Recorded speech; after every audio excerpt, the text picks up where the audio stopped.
मैं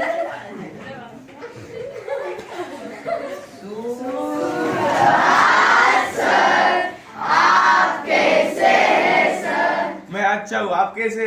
हम physically fit, mentally alert और इमोशनली चेयरफुल है। ये जज्बा दिन भर कायम रहे। चलो, हमने पहली बार अपूर्ण अनुभव देखा था, आज हम रहीम के दोहे देखेंगे। ये एक पद्य है जिसमें अब्दुल रहीम खान खाना ने रहीम के दोहे लिखे।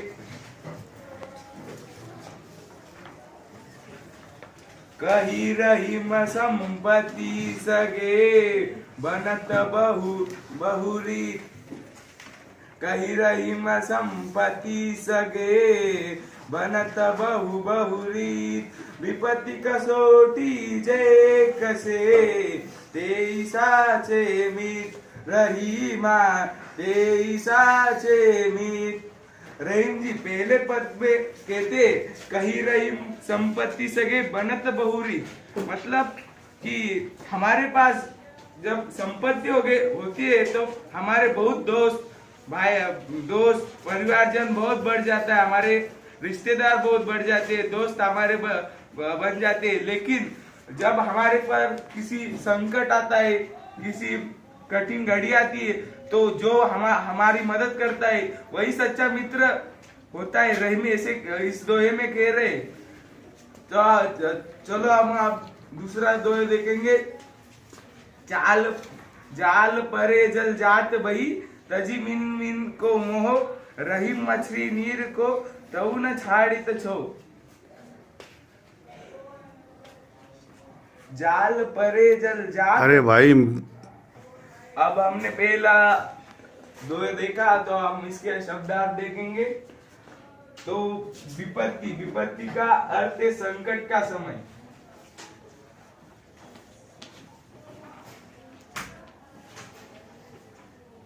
विपत्ति संकट का समय।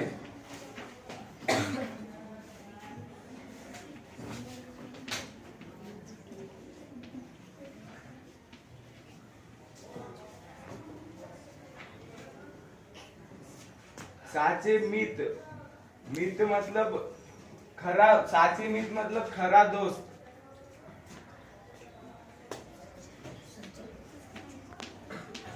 सच्चा मित्र। साचे मित मतलब खरा सच्चा मित्र।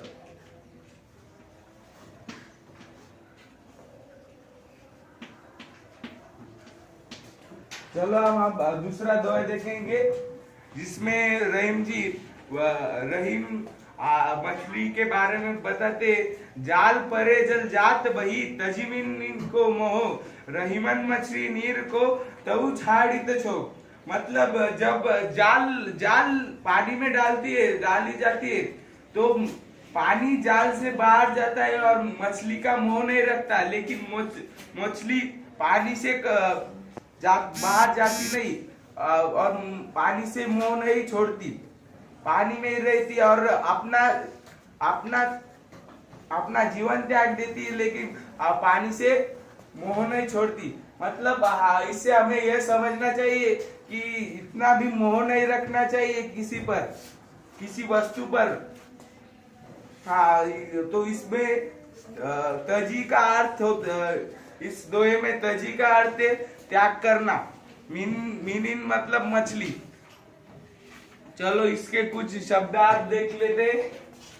तजी मतलब त्याग करना।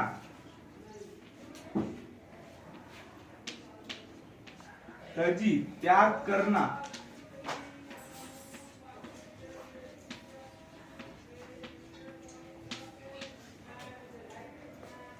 मीनन मछली।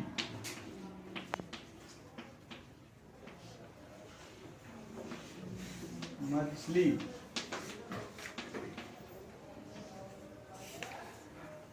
अब हम इसका अगला दोहा देखेंगे, जिसमें रहीम जी पर का जीत के बारे पर दूसरों के लिए कुछ काम करना चाहिए, इसके बारे में कहते। तरुवर फल नहीं खात सर्वर पियत न पान, कही रहीम पर काज हित, संपत्ति सजी सुजान। मतलब तरवर अपना कभी फल खाते हुए आपने देखा है? तरवर अपना फल खाता है कभी? नहीं। सरवर कभी अपना पानी स्वयं पीता है? नहीं। कही रहीम पर काज हित, मतलब दूसरों के लिए कुछ हित करो, वही सच्ची संपत्ति है। वही अच्छे लोग होते हैं जो दूसरों के लिए कुछ काम करते, समाज के लिए कुछ काम करते। इस दोहे से हमें रहीम जी बताना चाहिए कि दूसरों के लिए कुछ काम करना चाहिए।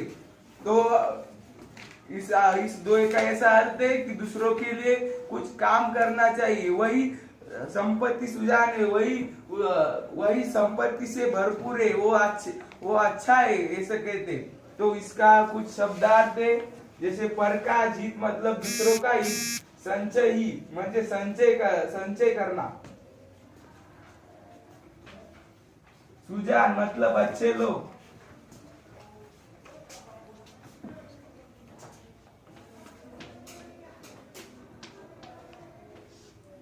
परकाज हित मतलब दूसरों का हित, भला। और सुजान मतलब अच्छे लोग।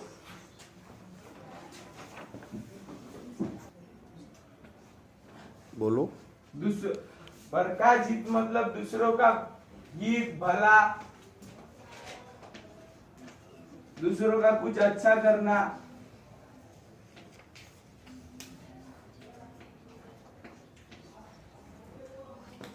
सुजान मतलब जो अच्छे लोग, सुजान व्यक्ति।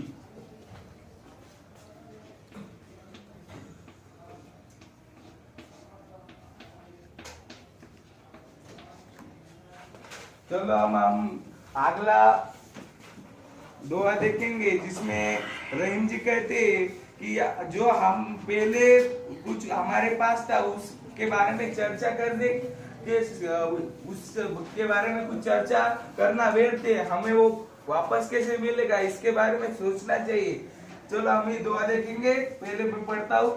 थोते बादर क्वार के जो रही मगरात, धनी पुरुष निर्धन भये, करे पाछली बात रही माँ, करे पाछली बात। थोते मतलब थोते बादर क्वार के, थोते मतलब खाली बादल, क्वार का महीना आपको पता होगा कि जब बादल जिसमें पानी नहीं होता लेकिन वो गरजते रहते, मतलब वो रिकामी मतलब बिन काम के गरजते रहते, थोते बादल क्वार के। वैसे ही धनी पुरुष जब निर्धन बनता है तो वो भी पाछली बात करने में उसका समय बिता देता है, पाछली बात करता रहता है कि मैं पहले ऐसा था, मेरे पास ये था, गाड़ी थी, धन था, लेकिन वो सोचता नहीं मेरा धन कहाँ गया, किसमें मैंने धन लुटा दिया, और वो उसके बारे में विचार नहीं करता, पाछली बात करता ही रहता है, इससे मिला वो बात वो करता ही रहता है। तो इससे हमें समझना चाहिए कि हमने क्या खोया उसके बारे में सोचना चाहिए, लेकिन हमने क्या पाया और पाया ही करता रहता है, मैंने ये पाया था, वो पाया था, लेकिन उसने क्या खोया उसके बारे में सोचता ही नहीं। तो इसमें थोते मतलब खाली, और पाछली बात मतलब भूतकाल की बात। समझ में आ रहा है ना? पाछली बात खाली, थोते का अर्थ होता है खाली। थोते बादल क्वार की मतलब खाली बादल, खाली।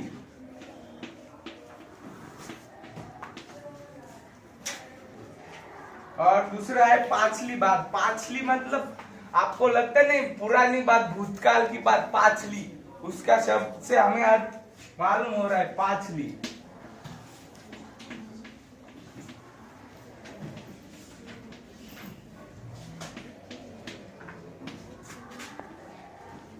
भूतकाल की बात, पिछली बात।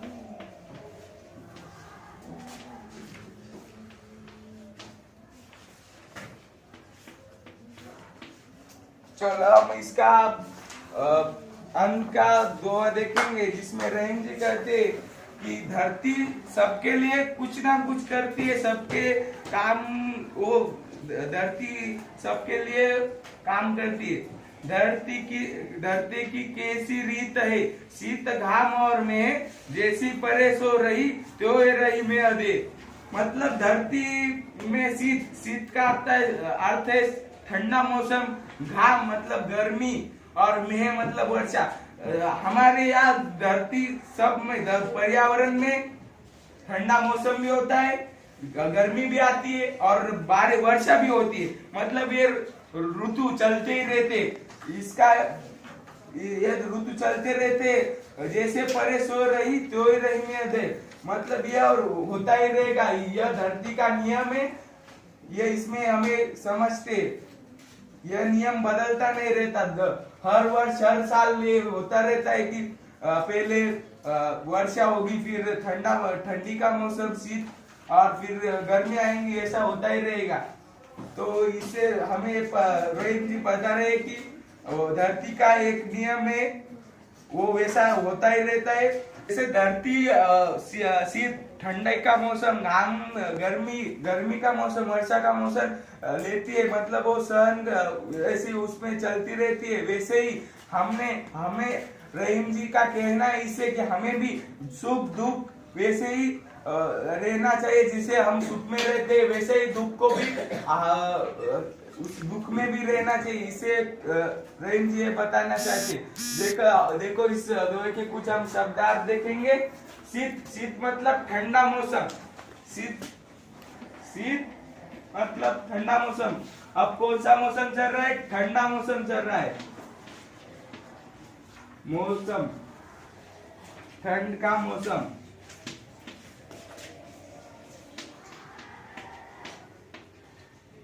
और घाम मतलब गर्मी का मौसम, ग्रीष्म ऋतु। घाम जिसमें घाम आता है, हमें पसीना आता है, उसे घाम भी कहते, पसीने को। ग्रीष्म ऋतु।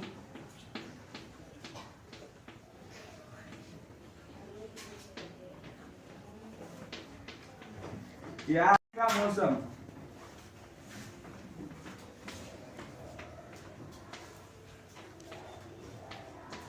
गर्मी का मौसम। और एक मेह मतलब वर्षा बरसात का ऋतु, मेह।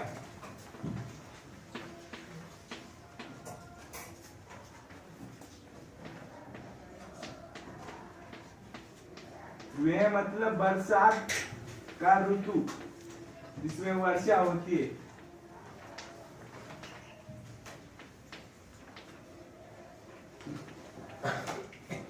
चलो अभी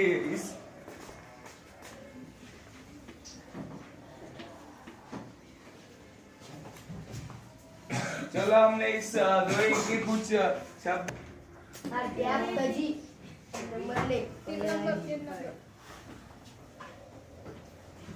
ज्यादा। चलो अब इसके कुछ शब्दार्थ देख ले। अब इसमें आगे नोट कर लीजिए। विपत्ति मतलब संकट का समय। साचे मित्र मतलब सच्चा मित्र। तजी मतलब त्याग करना, तजी। मीनन मछली। परकाज मतलब दूसरों का हित। परकाज हित, दूसरों का हित, दूसरों का भला करना। परकाज हित हमें करना चाहिए। सुजान अच्छे लोग, हमें सुजान व्यक्ति बनना चाहिए, अच्छे लोग बनना चाहिए, अच्छा इंसान बनना चाहिए। थोते मतलब खाली। थोते पाछली बात मतलब भूतकाल की बात, पुरानी बात। शीत मतलब शीत का अर्थ है ठंड का मौसम। घाम ग्रीष्म ऋतु मतलब घाम जिसमें हमें घाम आता है, पसीना आता है। ग्रीष्म ऋतु में वर्षा बरसात का मौसम। चलो हम ये देख ले। आप इसके प्रश्न अभ्यास करके आइए। किसको सवाल? आपको कोई प्रश्न है?